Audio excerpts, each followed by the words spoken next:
नमस्कार, आप देख रहे हैं एमपी तक और मैं हूं आपके साथ विजय कुमार। विंध्य क्षेत्र में दो ही वाइट टाइगर मशहूर थे। एक मोहन जो जंगलों से निकलकर दुनिया भर में फैला, उसके वंशजों की दहाड़ दुनिया भर में सुनाई देती है। दूसरा पंडित श्रीयुक्त श्रीनिवास तिवारी जो राजनीति के पुरोधा रहे और उनके आगे सारे राजनेता एकदम से चित हुए। 2003 में विधानसभा का चुनाव हारे, लेकिन यहाँ से एक नए सितारे का उदयमान होता है, गिरीश गौतम। इनके चुनाव में पहली मर्तबा पंडित श्रीनिवास तिवारी चुनकर विधानसभा पहुँचे थे। किसानों मजदूरों की आवाज़ उन्होंने बुलंद की। उस समय उनकी उम्र महज 21 वर्ष थी। तब लोगों ने सोचा कि ये कैसा नौजवान है जो मात्र 21 साल में विधायक बनकर जनता की आवाज़ बन रहा है। इन्हीं सब मुद्दों पर हम यहाँ के स्थानीय मुद्दों पर बात करेंगे। उसके पहले रूबरू होते हैं यहाँ हमारे साथ कांग्रेस, भाजपा, बसपा, उसके अलावा आम आदमी के प्रत्याशी हैं, प्रतिनिधि हैं, इसके अलावा आम जन भी यहाँ पर मौजूद हैं। तो आइए जानते हैं सबका परिचय। हमारे साथ यहाँ पर शरद चंद्र तिवारी जी हैं, आप पूर्व अध्यक्ष जल उपभोक्ता संथा। डॉक्टर त्रिवेणी प्रसाद मैत्रेय जी हैं, अरविंद मिश्रा जी पार्षद, भारतीय जनता पार्टी से अखिल सोनी जी हैं, युवा मोर्चा से यादवेंद्र गोस्वामी जी हैं, मीडिया प्रभारी, जगजीवन लाल तिवारी जी भाजपा नेता, विष्णु दत्त कुशवाहा जी हैं, आम आदमी पार्टी से नीरज तिवारी जी हैं। इसके अलावा बहुत सारे हमारे साथी हैं भाजपा और कांग्रेस के। इन सब से हम बात करेंगे। उसके पहले जानते हैं यहाँ पर भारतीय जनता पार्टी ने क्या किया और क्या यहाँ की जनता ने खोया। डॉक्टर साहब बताइए, क्या भाजपा की सरकार ने यहाँ पर क्या वादे पूरे किए और क्या अधूरे रह गए? मुझे तो ये लगता, सबसे पहले तो आपके चैनल को धन्यवाद देता हूँ। कम से कम ये समझा कि मनगामा में भी कोई राजनीतिक हैं, इसके लिए आपको बहुत बहुत हृदय से धन्यवाद देता हूँ। रही सवाल यहाँ के विकास के कार्यों के, भारतीय जनता पार्टी ने क्या किया, ये मनगामा में किसी से छिपा नहीं। आज तकरीबन 15 साल से आदरणीय शिवराज सिंह सरकार चल रही है। यहाँ केवल मात्र मनमानी के अलावा कुछ नहीं है, तानाशाही के अलावा कुछ नहीं है। यहाँ तानाशाही रवैया चलाते हैं, जो मन में आता है वही करते हैं वो लोग। हम लोग अगर विरोध करते हैं तो वहाँ जाकर के थाना पुलिस प्रशासन से हेल्प लेते हैं, प्रताड़ित करने की कोशिश करते हैं, कांग्रेस के कार्यकर्ताओं को फंसाने का काम करते हैं। ये इनकी रवैया है। और रही सवाल यहाँ के वर्किंग जहाँ है, तो आप देख रहे हैं खुद, आप सामने है, आप तो इसको कहने की छिपी बात है नहीं। कोई भी ऐसा ढंग का काम नहीं हुआ कि जो यहाँ मनगामा की जनता खुशहाल रहे। यहाँ जो करते हैं ये लोग, तो जो अगर प्रत्याशी माने पार्षद बन करके आता है और वो पार्षद भारतीय जनता पार्टी के प्रत्याशी को वोट नहीं करता है, वो अगर काम लेके जाता है तो ये कहा जाता है उन पार्षदों द्वारा कि ये हमको वोट नहीं करा, तुम्हारा काम नहीं करेंगे। ये खुले आप कहते हैं, अभी भी कह रहे हैं लोग। हमने आपको प्रत्यक्ष आपको प्रमाण देने के लिए तैयार कि यही आप बगल में आप जो है मुने कचेर है, उसका सिंबल का काम था, पार्षद का दस्तखत लगना था। उन्होंने डायरेक्ट ये कह दिया कि हमें आपने वोट नहीं दिए, हम वोट नहीं करेंगे, आपका काम नहीं करेंगे। ये रवैया चल रही है। मेरा मानना ये है कि जिस वार्ड में जो पार्षद जीत जाए वो सारा का सारा वार्ड उसी का कहलाता है। विधानसभा में अगर कोई विधायक बने जाए जिस दल का हो, वो पूरा विधानसभा परिसर का मालिक हो जाता है। तो उसको ये इंकरेज नहीं रखना चाहिए कि हमें कौन वोट दिया है कौन नहीं दिया। हम तो ये कर मानना, मेरा मानना ये है कि जो वोट हमें नहीं दिया, मैं उसको रीजन को ढूंढूं कि क्यों नहीं दिया उसने, और उस रीजन पे हम जाएं। अगर बिल्कुल इन मुद्दों पर बात करेंगे। पहले जानते हैं यहाँ के स्थानीय मुद्दे क्या हैं, क्या समस्याएं हैं? शरद तिवारी सर मेरा नाम है। स्थानीय मुद्दे नगर पंचायत के होते हैं। 1 से 15 वार्ड तक यहाँ का हर वार्ड है, जिसमें किसी भी वार्ड का कोई भी काम, जिस तरफ आप देखेंगे, रोड का देखेंगे, लाइट का देखेंगे, हैंडपंप का देखेंगे, कोई वार्ड में ऐसा नहीं है कि काम हुआ हो। इसलिए कि यहाँ जो सीमो भी आए हैं, नए सीमो साहब आए हैं, वो दबाव में चल रहे हैं। यहाँ नगर पंचायत का अध्यक्ष जो हुआ है बीजेपी का हुआ है, उपाध्यक्ष भी बीजेपी के हुए हैं। तो इस बार ये स्थिति हुई है। अभी हमारे साथी मैत्रेय जी ने बताया कि लोगों को ये कहते हैं कि हमको वोट नहीं दिए हो तो मैं आपका काम नहीं करूँगा। ये खुलेआम विरोध हो रहा। विकास की बात जहाँ हो रही है तो विकास तो सिर्फ भारतीय जनता पार्टी की घोषणा है। 2 करोड़ नौकरी देने की घोषणा थी। 15 साल से लगातार लोग बेरोजगार भाग रहे हैं, उनके पास रोजगार नहीं है। आज ये स्थिति हो गई है कि खुलेआम यहाँ कोरेक्स बेचा जा रहा है और यहाँ दारू बेची जा रही है। ये स्थिति मनगमा नगर पंचायत की है। दिनों दिन समस्याएं बढ़ रही हैं। झूठी घोषणा करते हुए लोगों को ये सोच रहे हैं कि घोषणा कर देंगे लोग खुश हो जाएंगे, मगर कोई भी काम नहीं होता है। निश्चित रूप से मनगमा का विनाश हो रहा है, विकास की जगह में विनाश हो दिख रहा है हमें। और ये लगता है कि अगर इसी तरह रहेगा तो मनगमा नगर पंचायत, मनगमा विधानसभा का विकास नहीं हो पाएगा। बिल्कुल। 1952 में यहाँ पर पंडित श्रीयुक्त श्रीनिवास तिवारी ने पहला चुनाव जीता था। 2003 में उन्होंने चुनाव हारा। उसके बाद यहाँ से भारतीय जनता पार्टी का उदय होता है, लेकिन विकास का पहिया लगभग यहाँ रुक सा गया है। लगातार कांग्रेस के साथियों ने आरोप लगाया कि यहाँ पर विकास बिल्कुल नहीं है बल्कि विनाश हो रहा है। क्या कहेंगे? आरोप निराधार है। जब से यहाँ पर भारतीय जनता पार्टी की सरकार बनी है 2003 से लगातार विकास का पहिया बड़ी तेज़ी से घूम रहा है। आप चाहे शिक्षा के मामले में देख लें, चाहे रोड और सड़क, बिजली, पानी, सभी मामलों में विकास की गति बढ़ी है। ये आरोप जो भी लगा रहे हैं 2003 के पहले वेंटिलेटर में पड़ी हुई सरकार का मामला है। और जब से भारतीय जनता पार्टी की सरकार आई है तब से लगातार क्षेत्र का विकास बढ़ रहा है। छोटी मोटी समस्याएं हैं, उसके लिए समय समय पर ध्यानाकर्षण किया जाता है, परंतु नगर परिषद में बैठे जो भी पार्षद हैं, चाहे वो भाजपा के हों या कांग्रेस के, खुद के विचार नहीं हैं। पूर्व में जो वरिष्ठ हमारे नेता हुआ करते थे वो विचारशील हुआ करते थे और हर विषय पर विचार किया करते थे। आज कुछ भी कह के किसी भी तरह का चलाना वो उचित नहीं है और ये तो बेबुनियाद जो आरोप है वो गलत है। विकास सबको दिख रहा है और जहां आप खड़े हैं ये खुद जो है भारतीय जनता पार्टी के अध्यक्ष जब थे तब इसका निर्माण हुआ है और ये विकास सबको दिखाई दे रहा है। 1952 से 2003 तक सबसे ज़्यादा पंडित श्रीयुक्त श्रीनिवास तिवारी ने 5 मरतबा मनगवा विधानसभा से जीत दर्ज की, जबकि रुक्मणी रमन सिंह ने यहाँ 4 मरतबा जीता। उसके बाद यहाँ पंचूलाल प्रजापति वर्तमान में दूसरी बार चुनाव जीतकर विधायक हैं। क्या लगता है आपको कि यहाँ पर उन्होंने काम किया? अब यदि काम दिखता तो हम ये मानते हैं कि इस मंच की ज़रूरत ना होती। मैं अपने भाजपा के साथियों का तहे दिल से वंदन करता हूँ, कांग्रेस के साथियों को करता हूँ, हमारे साथ में आए हुए आम आदमी पार्टी के साथियों का भी तहे दिल से मैं आप लोगों का भी हार्दिक वंदन एवं अभिनंदन करता हूँ। हम ये कहते हैं कि यदि भाजपा ने काम किया है तो दिल्ली मॉडल की नकल लेकर इन्होंने सीएम राइज का, एक आपने भी देखा होगा, सीएम राइज विद्यालय है, इसका भी एक मुद्दा है। हम लोग शिक्षा और स्वास्थ्य पर गंभीर विषयों पर चर्चा करते हैं जो वास्तविक एक मुद्दा है। बिजली, सड़क, पानी, अन्य मुद्दे 75 सालों में ख़त्म नहीं हो पाई। एक बार कांग्रेस का मुद्दा था, एक बार भारतीय जनता पार्टी का मुद्दा था। हमने जहां से भविष्य, एक बच्चा यदि 5 साल का है, 0 से स्टार्ट करता है तो उसे शिक्षा की ज़रूरत होती है। हमें सही निरोग रहने के लिए स्वास्थ्य की ज़रूरत होती है।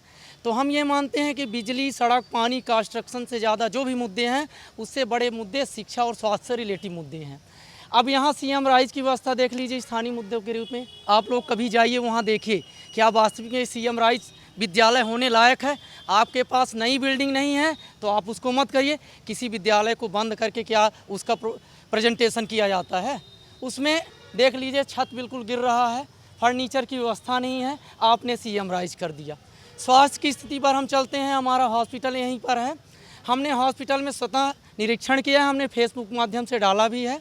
वहाँ हम गए, जनरेटर की व्यवस्था नहीं है वहाँ। सबसे पहली प्रमुख चीज़, लाइट चली गई, मान लीजिए कोई प्रेग्नेंट महिला आई, उसकी डिलीवरी है, कैसे हो पाएगा। यदि प्रसूति का काम हो रहा है तो जाहिर सी बात लेडीज़ डॉक्टर होनी चाहिए। इन स्थानीय मुद्दों को मैं अपने भाजपा के साथियों से भी आग्रह करना चाहूँगा, कांग्रेस के साथियों से भी आग्रह करना चाहूँगा, ऐसे मुद्दों को लीजिए जिससे हम सभी और समाज के निम्न तबके वर्ग का विकास हो सके। हम ऐसे मुद्दों पर हमें, अब यदि हमारे ये मुद्दे सॉल्व हो सकते हैं तो शायद न दिल्ली में आज आम आदमी पार्टी होती, न आपके मनगवा विधानसभा में। भाई देख लीजिए आज आम आदमी पार्टी आई है, आप कांग्रेस का बल भी देख लीजिए। मनगवा विधानसभा में बहुजन समाज पार्टी को भी मौका मिल चुका है। यहाँ पर शीला त्यागी विधायक रह चुकी हैं। बावजूद इसके यहाँ पर बेरोजगारी की जो समस्या है, युवा काफ़ी परेशान है उसको लेकर, पलायन करने को मजबूर हैं, शिक्षा का स्तर भी काफ़ी गिरा है। क्या कहेंगे आप युवा होने के नाते? एक सबसे पहले मैं अखिल सोनी, भारतीय जनता युवा मोर्चा का मंडल अध्यक्ष, आपके इस चैनल का बहुत बहुत स्वागत वंदन अभिनंदन करता हूं। आपने कहा बेरोजगारी शिक्षा के ऊपर डिपेंड करती है, हमारे चाल चलन और चरित्र पर डिपेंड करती है। यहाँ आप देख रहे होंगे जिस जगह पे खड़े हैं यहाँ ठेला वाले भी बैठे हैं।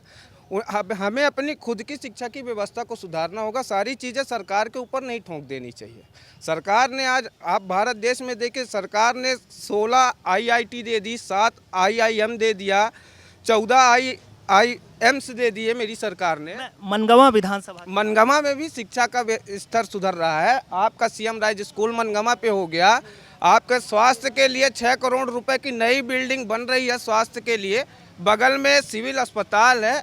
तो ऐसी सारी चीज़ें, हमें उन मुद्दों को लेके जागरूकता फैलाने की ज़रूरत है। हम आरोप मढ़ दें किसी सरकार के ऊपर कि भारतीय जनता पार्टी की सरकार है काम नहीं कर रही है, तो विकास दिखता है और उसको बोलने बताने की ज़रूरत नहीं है। आज से मैं बता दूं, 5 साल पहले इस सड़क पर चलना दूभर था, यहाँ के व्यापारियों से पूछ लीजिए। लेकिन जैसे ही भारतीय जनता पार्टी का विधायक यहाँ से चुन के गया, 1.5 साल कांग्रेस पार्टी की सरकार थी, फंड ना मिलने की वजह से सड़क का निर्माण नहीं हो पाया। जैसे ही मेरे शिवराज सिंह चौहान जी की सरकार बनी, तुरंत इस पे काली डामर लगने का काम हुआ और यहाँ का धूल से निजात दिलाई गई।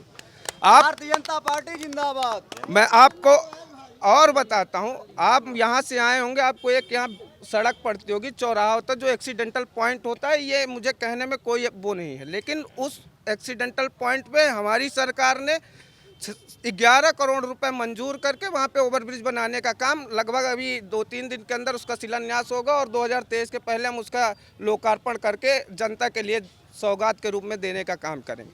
इसी रोड पे मेरी सरकार 11 करोड़ रुपए की RCC रोड डबल लाइन बनवाने का काम कर रही है, वो भी मैं 2023 तक में जनता को सौंप कर मनगवा बाजार के व्यापारियों को और नागरिकों को राहत देने का काम मेरी सरकार करेगी। 2003 में श्रीयुक्त श्रीनिवास तिवारी को हराने के बाद गिरीश गौतम एक बड़े नेता के रूप पर उभर कर आए। वर्तमान में वो विधानसभा अध्यक्ष हैं, बल्कि यहाँ के समीप देवतलाव विधानसभा है, वहाँ के विधायक भी हैं। लेकिन यहाँ जो विकास होना चाहिए था 2003 के पहले, जितना तेज़ी के साथ विकास हुआ, लगभग वो इस समय देखने को नहीं मिल रहा। क्या लगता है क्यों ये हुआ? विकास के नाम पर तो एकदम शून्य है। अब आदरणीय डॉक्टर विष्णु कुशवाहा जी ने कहा, मैं एक सवाल करना चाहता हूँ यहाँ के सांसद और विधायक से कि 10 साल से सांसद, 15 साल से विधायक जी हैं, एक भी पैसा अगर निकाय को दिए हों तो बताने का कष्ट करें। एक नहीं, रुकिए, माननीय टैंकर और विधायक प्रतीक्षालय जिसमें उनको डोनेशन 1 लाख रुपए डोनेशन टैंकर देने में मिलता है, वो दिए। बाकी विकास के मुद्दे पर एक पैसा अगर विधायक और सांसद दिया हो तो बताने का कष्ट करेंगे। बिल्कुल बिल्कुल। डॉक्टर साहब, अभी आप आरोप लगा रहे थे, हमारे अध्यक्ष जिला अध्यक्ष, बताइए यहाँ पर कितना विकास हुआ, क्या कमियां रही? मैं ये समझता हूँ कि आप तो पूरे देश का विकास जानने वाले लोग हैं, मीडिया के लोग हैं, आपसे कोई चीज़ छिपी नहीं है कि हम विकास बता दें या भारतीय जनता पार्टी के लोग अपनी बात कह के अपने नेताओं की प्रशंसा कर दें। मेरे साथी अभी आपसे कह रहे थे कि ये 4 लेन होने वाली, ये होने वाली है। 2014 से इस देश के अंदर भारतीय जनता पार्टी की सरकार है और 2003 से मध्य प्रदेश के अंदर भारतीय जनता पार्टी की सरकार है। बीच में कांग्रेस की सरकार थी 15 महीने के लिए। एक बहुत अच्छे पॉइंट की बात कर रहे थे, 2014 से पहले राष्ट्रीय राजमार्ग बनके तैयार हो गया था, इस पर लोगों का आवागमन शुरू हो गया था।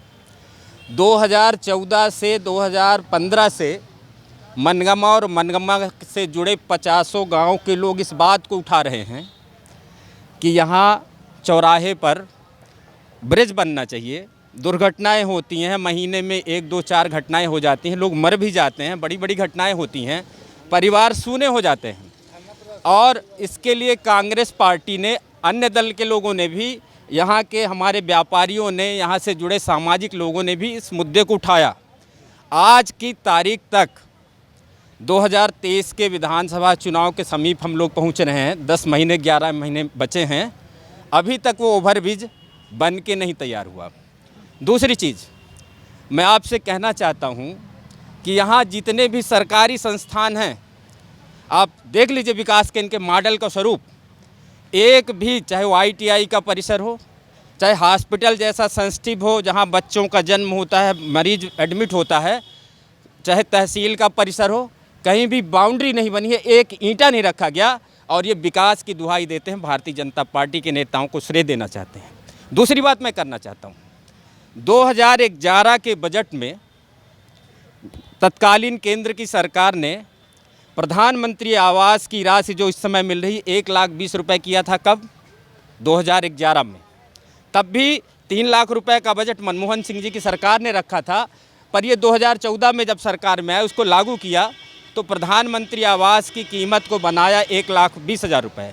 मैं इनके इस निर्णय को भी मानता हूँ, लेकिन आज 2014 के बाद 9 वर्ष करीब व्यतीत हो रहे हैं, जब पेट्रोल की कीमत 56 रुपये थी, जब डीजल आपको मिलता था 50 रुपये में, आज ट्रांसपोर्टेशन चार्ज कितना बढ़ गया है, सीमेंट का रेट, लोहे का रेट, बालू का रेट, लेबर कास्ट बढ़ गया है।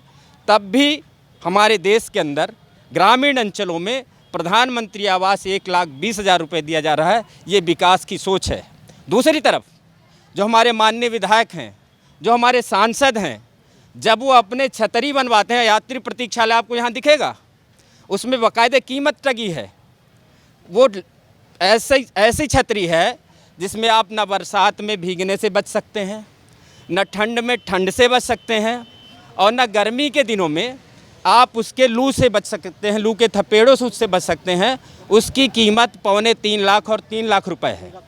एक और बड़ा विषय है, देश के अंदर किसान के हित के बड़े डिडोरे पीटे जाते हैं। मैं आपको क्रमबद्ध तरीके से बताता चल रहा हूँ, और मैं साथियों से अपने जवाब चाहूँगा कि जो यहाँ के बेसिक मुद्दे हैं उनका जवाब भारतीय जनता पार्टी के जो हमारे नेता हैं, कार्यकर्ता साथी हैं, वो निश्चित रूप से दें, जनता के लिए जिम्मेवार हैं। प्रधानमंत्री सम्मान निधि, जो किसान सम्मान निधि के लिए केंद्र की सरकार और राज्य की सरकार ढिढोरा पीटती है और कहते हैं 10,000 रुपये देती है। मैं आपको उसके पर डे के आंकड़े बताना चाहता हूँ कि एक किसान के लिए जो सम्मान सरकार की दृष्टि में है, चाहे केंद्र की सरकार हो चाहे राज्य की सरकार, मात्र 27 रुपये प्रतिदिन के हिसाब से। मैं आपसे कहना चाहता हूं कि आप किसी होटल पे बैठ के अगर किसान नाश्ता भी करना चाहे तो 27 रुपये में क्या उसको नाश्ता मिल सकता है? एक दिन का भोजन क्या मिल सकता है? एक वक्त का भोजन क्या मिल सकता है? मैं आपके पास लौटता हूं, पहले एक जवाब जान लेते हैं। बताइए, एक बड़ा आरोप लगाया है कि मात्र 27 रुपये किसान को मिल रहा है, सम्मान निधि के नाम पर किसानों को ठगा जा रहा है। जी नहीं, आरोप निराधार हैं। विकास एक सतत चलने वाली प्रक्रिया है और विपक्ष की भूमिका में तो आरोप लगाना उनका जायज़ है, पर मैं ये कहता हूँ कि जब कांग्रेस की सरकार थी तो उन्होंने कितना सम्मान निधि दिया था। किसान बेचारे मर रहे थे, लाइट नहीं मिल रही थी। दिग्विजय सरकार को लोग भूल गए क्या कि लाइट आई नहीं, दौड़े भगे और पता लगा लाइट चली गई। अगर हम मोमबत्ती जला लें तो उससे तेज़ प्रकाश होता था, पर बिजली नहीं होती थी। तो क्या हम उन चीज़ों को भूल गए? नहीं। इसीलिए आज भारतीय जनता पार्टी लगातार विकास करके और सत्ता पर काबिज है। बिमलेश जी, आप बताइए, यहाँ पर बड़े दावे किए जा रहे हैं कि बिजली प्रॉपर मिल रही, किसानों को सारी सुविधाएं मिल रही, तो आप यहाँ पर स्थानीय होने के नाते क्या देखते हैं? मैं ये देखता हूँ कि पार्टियों का अच्छा विकास हुआ है। आज जो सत्ता में है यहाँ के स्थानीय विधायक, मैं मानता हूँ कि उनसे नकारा कोई जनप्रतिनिधि नहीं है। एक यहाँ पत्रकार होने के नाते मैं खुल के कहता हूँ, उस आदमी में मीडिया के सामने बयान देने की कुवत नहीं है। ये कार्यकर्ता ना हो तो उनको 10 वोट न मिले। अभी उनकी पत्नी चुनाव हारी है पंचायत का, है ना। आज हॉस्पिटल की अगर हम देखें, डॉक्टर नाम लिखा है बोर्ड में, डॉक्टर नहीं आता। हॉस्पिटल में 250 दवाइयों की लिस्ट है, शिवराज सिंह सरकार की 250 दवाइयाँ इस अस्पताल में आ रही। आप यहाँ 4-5 दवाइयाँ देख लीजिए, नहीं मिलेंगी देखने से। यहाँ ना ये हेल्थ डिपार्टमेंट को ठीक कर रहे हैं। एजुकेशन का तो ये हाल है कि स्कूल खुलती ही नहीं है, खुलती हैं तो बच्चे नहीं आते, और बच्चे अगर आ गए तो पढ़ाने वाला खुद पढ़ाने लायक नहीं है। ये देश को कहाँ ले जा रहे हैं? आज से 20 साल पहले इन्हीं स्कूलों से पढ़कर लोग जज हुए हैं। श्रीनिवास तिवारी जैसे लोग इतने विद्वान थे कि पूरे देश में उनका ना सिर्फ राजनीति में, वकालत में और एक अच्छे विद्वान में भी उनका नाम था। गिरीश गौतम जी यहीं से पढ़े हैं। आखिर वो स्कूलें गई कहाँ? वो सिस्टम कहाँ गया? ये देश को ख़त्म कर रहे हैं पूरी तरह से आज के लोग। सिर्फ ये डामरीकरण, कंक्रीट और हाई फाई ये होल्डिंग पोस्टर लगा के दिखा रहे हैं, जबकि ऐसा कुछ नहीं, ज़मीन में कुछ भी नहीं है। देश पूरी तरह से पिछड़ गया। हम 20 साल और पीछे हो गए हैं। दावा किया जा रहा है कि सीएम राइज स्कूल काफ़ी बेहतर है। कुछ नहीं होगा, सिर्फ बोर्ड लगेगा, मास्टर वही रहेंगे, व्यवस्थाएं वही रहेंगी। यहाँ सिस्टम बदलने की ज़रूरत है। मैं कांग्रेस को भी दोषी मानता हूँ, उनने भी बहुत अच्छा नहीं किया और भाजपा भी अच्छा नहीं कर रही, और जो भविष्य में आएगा उसकी अभी बात करने की ज़रूरत नहीं है। के नाम पर सिर्फ ठगा गया है। स्थानीय लोग भी बताते हैं कि शिक्षा का स्तर काफ़ी गिर गया है। सीएम राइज भले ही यहाँ पर बनाया जा रहा, लेकिन जो यहाँ पर अच्छी स्कूलें थी वो लगभग खराब हो चुकी हैं, वो तहस नहस हो चुकी हैं। बावजूद इसके यहाँ पर बड़े दावे हो रहे हैं, और ख़ास बात यह है कि इस बार के चुनाव में आम आदमी पार्टी यहाँ पर मैदान में उतरी है, और आम आदमी पार्टी का दावा है कि यहाँ पर जो ना तो भाजपा ने विकास किया और ना ही कांग्रेस ने। जी, मैं ये कहना चाहूँगा अभी आप कांग्रेस के साथियों को हमने सुना, भारतीय जनता पार्टी के साथियों को सुना, हमको ऐसा लग रहा है कि एक होड़ सी मची है कि जो कांग्रेस से भ्रष्टाचार नहीं कर पाया, कुछ छूट गया है भ्रष्टाचार में। तो ऐसा लगता है कि भारतीय जनता पार्टी को भ्रष्टाचार करना चाहिए। हमें ऐसा सुन के लगे, आम जनमानस भी है उनको भी यही लग रहा है। तो कहने का हमारा मतलब है कि भैया कुछ विकास के लिए आप आइए, फोड़ मत बनाइए कि दिग्विजय सिंह जी जो नहीं कर पाए, जो भ्रष्टाचार दिग्विजय सिंह जी नहीं कर पाए, वो भ्रष्टाचार हम करके दिखाएंगे। विकास के मुद्दे में आइए। प्रमाण की जरूरत नहीं। श्रीमान जी, मैं 1 मिनट रोकना चाहूँगा, आपकी तारीफ मैं करूँगा, चिंता मत करिएगा, मैं तारीफ भी करूँगा। हमारे कहने का मतलब है कि यदि दिग्विजय सिंह ने कुछ अच्छा किया हो तो हम बताएंगे, आम आदमी पार्टी वाले हैं, हमारे वरिष्ठ नेता भी सम्मान करते हैं। जैसे अभी स्कूल में माननीय प्रधानमंत्री जी गए हैं तो उसका स्वागत किए हैं अरविंद केजरीवाल जी, हम लोग भी स्वागत करते हैं। स्थानीय जी श्रीमान जी, स्थानीय मुद्दे में हैं हम। हमारे कहने का मतलब है कि सबसे पहले जो हमारे प्रमुख मुद्दे हैं, जैसे अभी नालियाँ बनी हैं उनको देख लीजिए। यहीं पर मुद्दा कचड़े का मुद्दा है, बंसल बस्ती है, वहीं पर बंसल लोग बैठे हुए हैं, उनका स्थानीय घर है। सभी कांग्रेस के साथी भी जानते हैं, भारतीय जनता पार्टी के साथी भी जानते हैं। स्वच्छता के लिए आपकी सरकार कर रही है, बहुत अच्छा कर रही है, तो वहाँ जाके अच्छा करके बताइए। स्थानीय मुद्दे में कचड़ा का अंबार लगा हुआ है, हम बिल्कुल जवाब लेते हैं। वकील साहब बताइए क्या समस्याएं हैं यहाँ पर? समस्याएं तो ये ना पूछिए कि क्या समस्याएं हैं। ये सरकार कांग्रेस के उपरांत जब भाजपा की सरकार यहाँ आई तो एक संविधान में कल्पना की गई थी जनता की सरकार, जनता द्वारा चुनी गई, जनता के लिए। और आज की तारीख में ये पूरी तरह से विपरीत है। विपरीत कैसे है? या तो सांसद और विधायकों में क्षमता की कमी है, या ये करना नहीं चाहते हैं। आपने एक बात कही थी कि यहाँ व्हाइट टाइगर हुआ करते थे विधानसभा अध्यक्ष श्रीनिवास तिवारी। वो जब विधानसभा अध्यक्ष हुआ करते थे तो रीवा में एक दरबार लगाया करते थे, और उस दरबार में नीचे से मुद्दे उठते थे और ऊपर तक वो मुद्दे जाते थे। और विकास की जहाँ बात है, विकास तो कांग्रेस पार्टी ने जो किया था, हमने बिल्डिंग बना के तैयार कर दी थी, पानी गिरते गिरते उसका पेंट खराब हो गया, उसमें इनने पेंट लगा दिया और पुट्टी कर दी, दिखाने के लिए पुट्टी कर दी, फोटो खिंचवाया, विधायक भी आ गए, मंत्री भी आ गए, ये इनने किया है। बाकी अगर विकास की नीचे स्तर से विकास की आधारशिला तो हमने रखी थी। कोई नवीन विकास अगर हुआ हो, नवीन विकास आपके शासन तंत्र में हुआ वो आप बताएं। आप बता नहीं सकते, क्योंकि गिनती आपके पास 4 की आगे नहीं जाएगी। दूसरी चीज़, यहाँ शासन और प्रशासन, शासन के बाद प्रशासन होता है, और प्रशासन आज का ये प्रशासन की स्थिति हमारे नीचे स्तर पे ये है कि हम कार्यालय जाते हैं एक वर्क के लिए, और उस एक वर्क को करने के लिए हमें 100 चक्कर जाना पड़ता है। ना तो इसके संबंध में विधायक प्रभावी रहते हैं, ना इसके संबंध में सांसद प्रभावी रहते हैं। तो हमें कहीं ऐसा लगता है कि या तो करना नहीं चाहते हैं और या तो क्षमता नहीं है करने की। और जब करना नहीं चाहते हैं तो विकास कैसे होगा? आपने अभी हमारे साथी ने बताया कि यहाँ इतना बजट का रोड हुआ, इतने बजट का। हमारे साथी ने बताया है कि वो रोड से प्रतीक्षालय बनता है, एक गरीब को आवास के लिए दिया जाता है 1,20,000 रुपए, और वो प्रतीक्षालय जो टीन का बनाया जाता है वो 2.5 साल, ये विकास है? वो दिया जाता है, टैंकर दिया जाता है, टैंकर दिया जाता है, लेकिन विद्यालय में बाउंड्री नहीं बनाई जाती। टैंकर इसलिए दिया जाता है कि कहीं ना कहीं वो बिल्डिंग मशीन द्वारा बनाई जाएगी, किसी को हम काम देंगे बनाने के लिए, जब काम देंगे तो दूसरा तरीका भी निर्मित होगा, लेकिन बाउंड्री नहीं बनाई जाएगी। बड़ा आरोप लग रहा है घूस का, बताइए कहाँ घूस लगता है? विधायक लेते हैं, हर चीज लेने जाइए तो घूस लेते हैं। मैं खुद सरपंच था आज से 8-10 साल पहले, तो मैंने 10,000 रुपये टैंकर लेने के लिए दिया था। आप क्या सोचते हैं? क्योंकि ये जो भारतीय जनता पार्टी की सरकार है पूरी तरह से भ्रष्ट हो चुकी है और अपने जो रास्ते थे उससे भटक चुकी है पूरी तरह से। युवाओं के लिए कुछ काम नहीं किया। बेरोजगारी देख लीजिए आप, चरम सीमा पे है। इन्होंने कहा था कि हम जी बोलिए इन्होंने कहा था कि हम 2 करोड़ रोज़गार हर साल देंगे। आप देखिए रोज़गार के लिए हर व्यक्ति बेरोजगार घूम रहा है, बोलते हैं हम वैकेंसी निकालने वाले हैं, और जब वोट की बात आती है, जब चुनाव नज़दीक आएंगे तो वैकेंसी निकालना शुरू कर देंगे। अब देखिए चुनाव आने वाले हैं विधानसभा के, निरंतर वैकेंसी आएंगी, अब अभी तक नहीं आ रही थी। बिल्कुल, युवा यहाँ काफ़ी परेशान हैं। आप बताइए क्या सोचते हैं,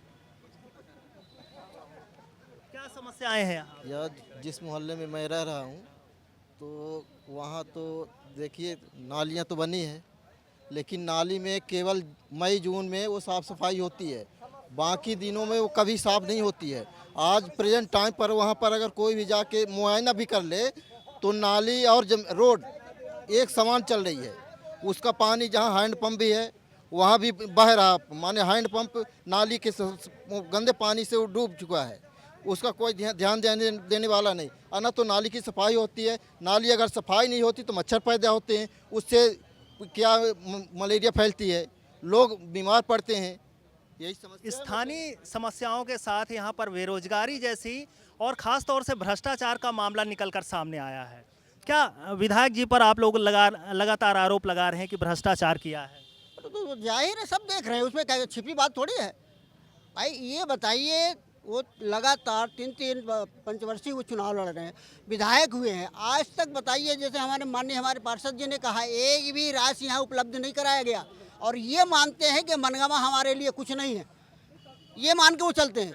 जबकि यहाँ ये देख लीजिए बेरोजगार इतने बेचारे बैठे हैं, उनको कोई रोजगार नहीं है। यही सरकार जो आपकी भारतीय जनता पार्टी केंद्र में बैठी माननीय नरेंद्र मोदी जी थे, इन्होंने कहा कि काला धन लाएंगे, सबको 15-15 लाख खाते में डालेंगे।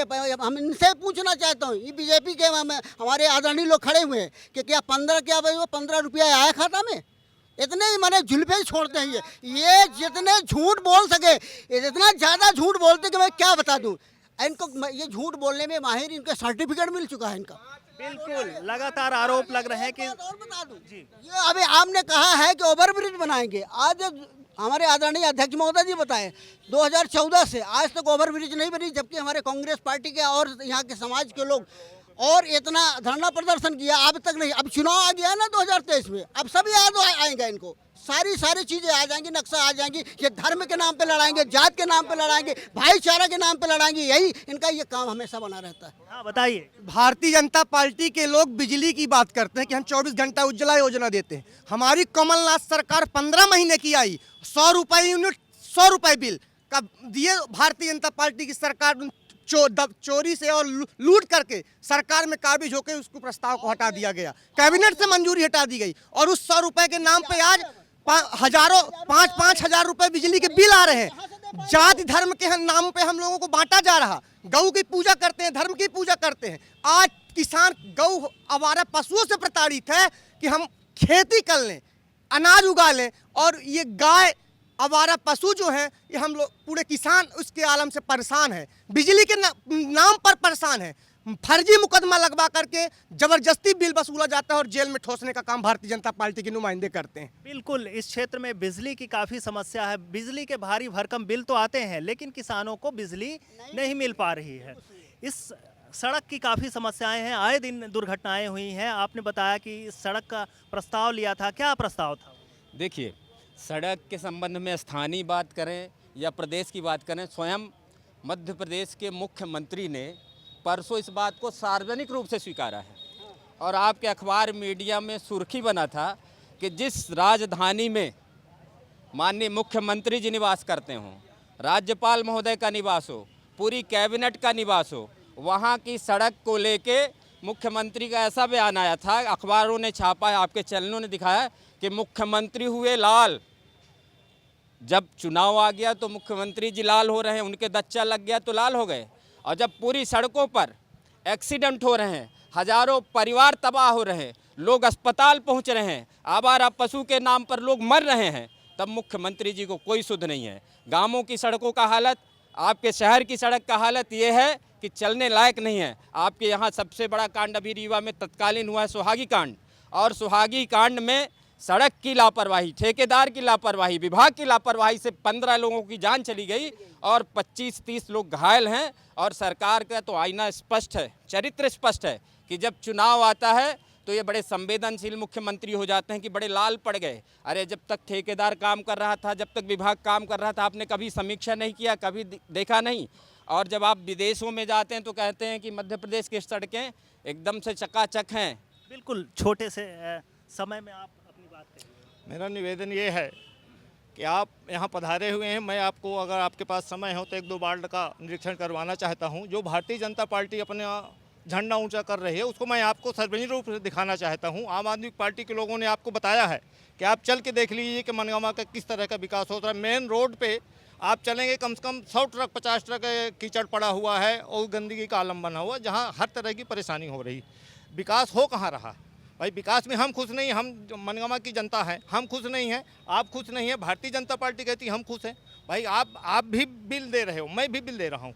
मेरी सरकार 100 रुपये कर दी, आज 5-5 हज़ार रुपये बिल आ रहे हैं। किसानों को पानी नहीं मिल रहा है। आज हम लोग भी किसान हैं, खेत में जाते हैं, पता चलता है कि लाइट नहीं है, 4-4 5-5 घंटे बैठे रहते हैं, सींच नहीं पाते, वापस आ जाते हैं। कैसे विकास होगा? जवाब लेते हैं भारतीय जनता पार्टी से। आप बताइए, लगातार किसान यहाँ विरोध कर रहे हैं कि वो काफ़ी परेशान हैं, आप लोगों ने उनकी एक भी नहीं सुनी। उन्होंने ये कहा कि बिजली नहीं है। प्रमाण है कि जब से खड़ा हुआ हूँ तब से लाइट जली ही तो रही है, 24 घंटे लाइट मिल रही है। और आप यहाँ कोई ये कहे कि नहीं है तो किसी के बिल्कुल समय की कमी है, आप थोड़े से समय में अपनी बात करिए। मैं अपनी बात ये कह रहा हूँ, अंतिम में आराम से थोड़ा सा हमारी बात सुनिए, 1 मिनट। यहाँ के एक ऐसे विधायक हैं, एकमात्र विधायक हैं कि जिनके होल्डिंग में कालिख पोती गई हैं 1-2 बार। गलत है, कानूनन गलत है, लेकिन यही हुई है पूरे प्रदेश में। यहाँ के विधायक ने सड़क न बनाने के लिए बाकायदा पत्र जारी किया था, और अभी 4-5 हैंडपंप हुए थे तो कहाँ से हुआ इसकी जांच करवाने के लिए वो सार्वजनिक बयान दिए थे। ऐसे विधायक हैं, ऐसे में हम विकास की क्या उम्मीद कर सकते हैं, अब ईश्वर ही जाने। बिल्कुल, यहाँ पर स्थानीय समस्याएं हैं, कई समस्याएं हैं, खास तौर से किसान बिजली की समस्या से परेशान है। भारी भरकम बिल तो दिया जा रहा, लेकिन उनको बिजली नहीं मिल रही। और खेती के लिए यहाँ पर आवारा जो पशु हैं वो मवेशी इनकी फसलों को खा जाते हैं और किसान परेशान होते हैं। कई सारे मुद्दे हैं, इन मुद्दों पर फिर बात करेंगे। वक्त की कमी है, अब हमें दीजिए इजाज़त। नमस्कार।